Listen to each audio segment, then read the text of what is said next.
You can trust me? No. No? Not on the 60th floor. We are in what? That's a good job. And then phew. Do you know how to call ambulance? Don't You worry. know how old I am? Wow. I'm sure. Easy. Easy. You should ask my age first. Yeah. It's your first time visiting a fancy stays property. Yes. So we are in Address Beach Residence with fancy stays. We're going to see one of their properties, 2-bedroom, fully furnished by them. I'm actually Exactly. curious to see. Wow. I'm not actually looking at the furniture yet. I mean, I see the luxury. Forget about furniture, seriously. Look at the view. Oh my God. Hot, hot. Wow. Which floor is this? This is 60th floor. But 60th floor. this is what we say. If you don't say wow when you enter, it's not a fancy stay. You know, I actually like to stay on a high floors because in the morning, I come with my coffee, I can say, bless ya all. And why would you pay the same price for just a studio in the hotel and you get all this for the same price? Very That's nice. what we're going to talk about, Yeah. yeah. Since the last time we had a conversation, I did a little survey asking people if they prefer a short-term or a long-term rental. A lot of people put a long-term. And the reason for that is like there's a lot of headache and, you know, they don't want to deal with check-in, check-out and many other things. So I have gathered a few questions from landlords and let's just get to it. The first question, why should a property owner consider short-term rental instead of a long-term lease? Nice question, but actually it's based on the property. If it's better for it to be on short term or long term. It's not any property.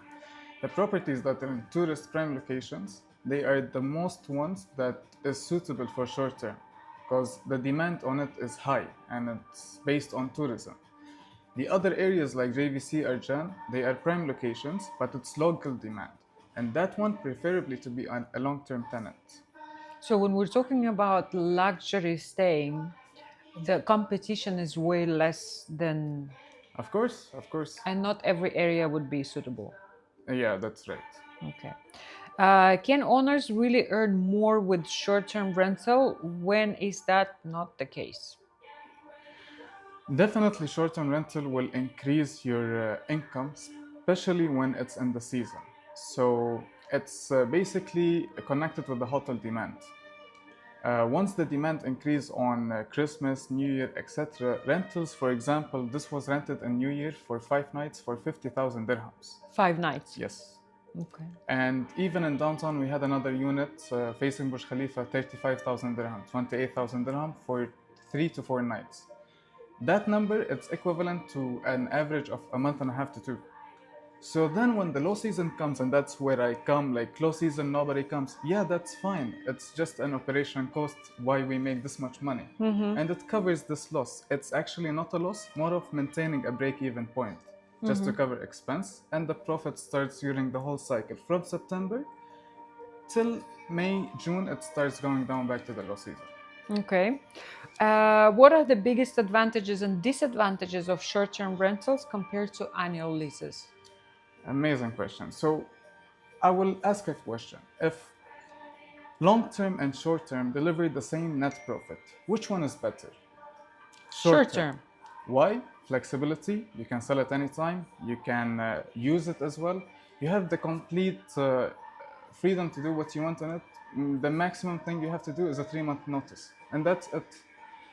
Long-term will not give you this luxury at all. You will have a big time to remove the tenant if you want to sell it, if you want to do anything, any procedure, the tenant is bad, you don't know what he did in the property, there's no inspections, there's no maintenance, no check at all.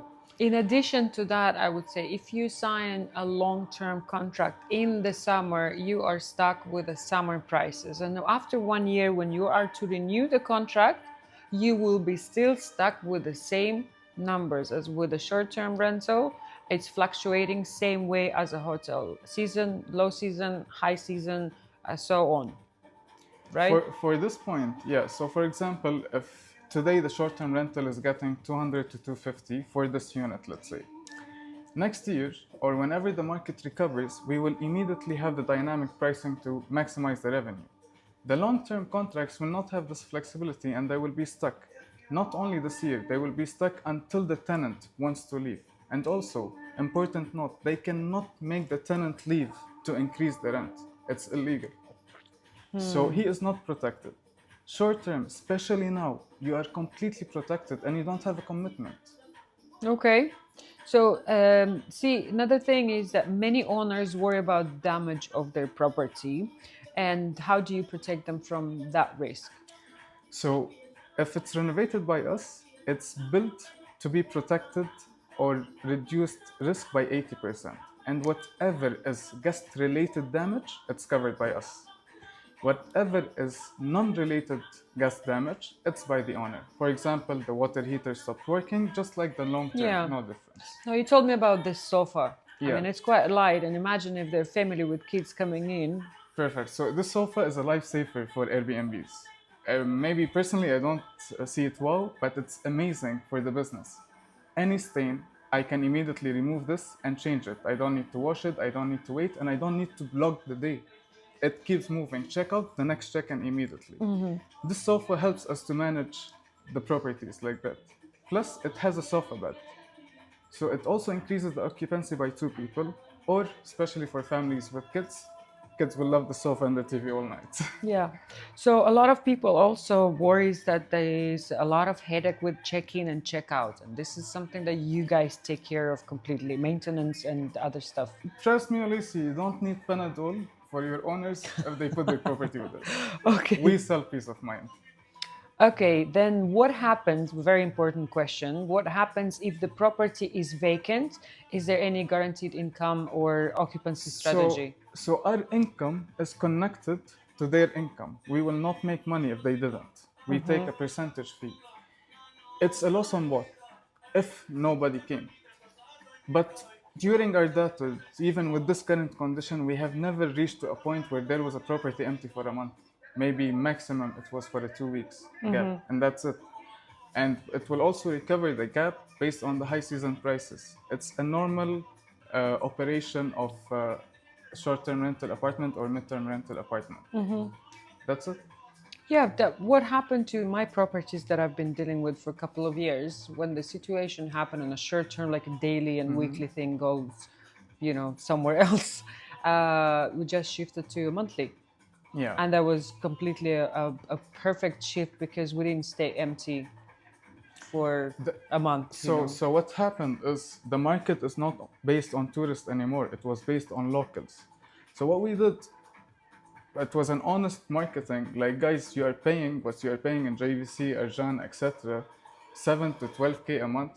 Come and have this experience for the same price. And that's how I moved people from JVC to come to the front row seat and Fancy Stays units. Imagine staying in this Literally front row place, seat. exactly, Yes. and for the price of JVC. Next question: what types of property perform best as a short-term rental, and are there any that you will not recommend? So the top performance are the ones that are luxury with an experience, with a beautiful view.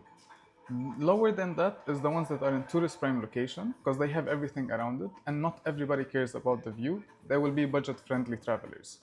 But they're still performing well. Of course, but it's budget-friendly travelers. So the numbers won't be the same. Of course. But compared to the performance, it's better than long-term. And the ones that are not in the tourist prime location, they still work. But they are working based on the local market, local people who wants to rent on monthly basis. Currently, the market is like that, but in the future, when the tourism comes back, it will be exactly as before. What are the biggest mistakes owners make when managing short-term rental themselves? That's what. I'm so happy with the owners who try it, so they know what we go through. So basically, that's we are good. removing all the headache by having a professional team for each thing: the check-in, the check-out, the systems, the problems, the guest-related, hospitality. If we did something wrong, we have to be here, apologize for the guest, get him something, compensate him, maintain our ranking and our listing reviews. First of That's all- when it comes like it's so much headache. I don't want to Exactly. deal with it. They've never Exactly. dealt with a company. All this requires a full-time job, even if you have one unit. So it is much more profitable for an owner to give it to a professional company to do it, yet we charge 20% and still he will make much more money than if he is managing it himself because we know how to do it right. Yeah, We are yeah. not discovering it. And it happened with a real case in a unit in MJL. An owner was managing two and he generated 120k net profit. We took it, he generated 180k net profit, and we have a 20% management fee on it. So, which one is actually more profitable for you? So you suggest the first time landlords who wants to go for short term, do it yourself first and then come to us. I don't suggest that, but it makes it easier because he starts understanding what we are doing. Yeah. So we speak the same language Yeah. at that time. And when he realized that when he gave it to us, he had his full time and peace of mind and 50,000 dirhams extra in his net profit. He's like, why was I managing it at Well, first? guys, don't try it at home. Don't do it yourself. Exactly. Don't try it at home. Just get to these guys and they're definitely gonna do their job because they're making money while you're making money. If you're not making money, Exactly. they make We nothing. need to maximize your income to maximize our profits. Yeah. If an owner wants to use the property personally or decides to sell it, how flexible is it?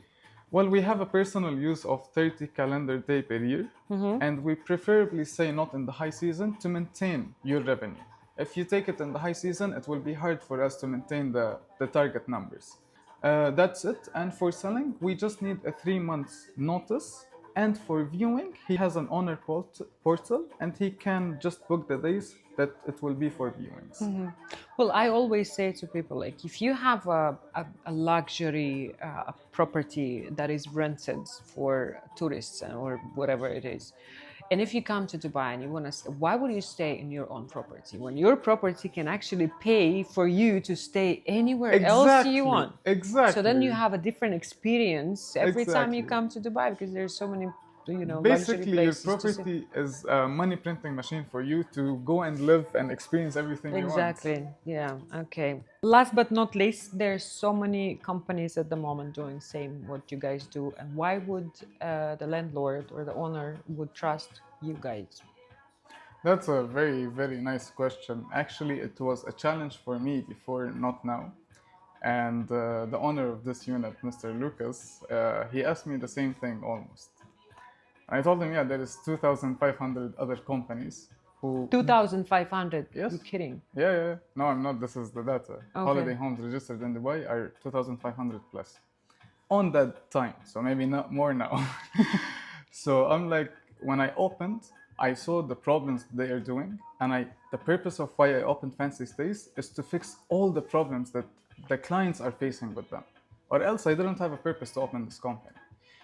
And now that you have met me, this is what I have done. I showed him the system and this is the results and this is exactly what I have done. No PDF, no company profile, nothing, just real data. So if this is good for you, I'm really happy to take it and show you what I can do. And you mentioned that Mr. Lucas, he's a well-experienced investor with a global portfolio. And luxury properties. Yeah. And now we have a very great relationship with him after the results here. So, for example, he renovated it for like 85k at that time, and he got back the renovation and capital of the renovation in 3 months, and then it's all pure profit. And per month he was getting like 60k, 70k, 90k, 80k. In New Year, 5 nights, 50k. And I'm like, Mr. Lucas, you know that you are hitting the highest numbers in this building. And then we did a full check report on which apartment performed the best, and it was ours. And since then, we knew that we are actually capable of delivering what we are promising people, and we still set expectations low and over-deliver. Excellent. If you ever want to know to list your property on short-term or long-term and what is better for you, please contact Alicia and I will let her know what to do. You guys can also request a consultation if you're not sure that your property is, in the right location, if it's in the right building, if it's in the right floor, right view. We can easily schedule a quick Zoom call and have a consultation. Yes, and at the end of the day, the decision is yours if you want to rent it or not. That's it. Just do the dance and say, "This is Francis Day. You want to dance with Mo?"